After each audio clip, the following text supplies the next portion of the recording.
All right, thank you, Nick. Well, Pete Buttigieg isn't the only presidential contender making a stop in Utah this week. Mike Bloomberg also expected to be coming Thursday. What other candidates we'll see here in Utah, and how important is the state in the 2020 election?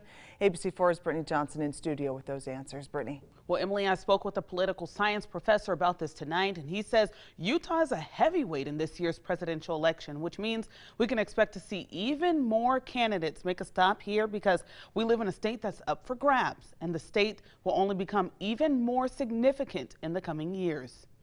Utah, a state once disregarded by politicians. We were basically ignored. But not anymore. The Beehive State is up for grabs this presidential election, according to Tim Chambliss, Associate Professor of Political Science at the University of Utah. Utah is a state that, while having the reputation of being controlled by one political party, still there's diversity in the state. And if we looked at 2016, we saw that the Republican nominee did not gain 50% of the vote.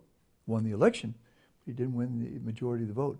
Chambliss says with Utah participating in Super Tuesday, the state has elevated itself. That's going to have an impact. That will indicate the trends. If Super Tuesday doesn't indicate the winner, it'll certainly winnow out the potential losers.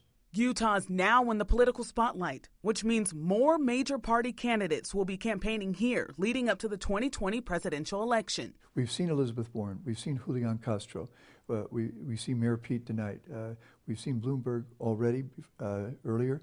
I suspect we'll see other candidates coming in, certainly. Oh, Joe Biden was here on September 28th up in Park City. And with Utah's population expected to nearly double by 2065, the professor expects the state to be a political heavyweight for years to come.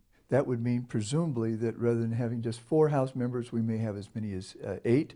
We'll still have our 2 senators. Our electoral vote will probably improve from what it is now, 6 to about 10, in just the coming decades. Well, the next presidential candidate expected in Utah is Mike Bloomberg. He's said to be returning to the state on Thursday. Emily, back to you.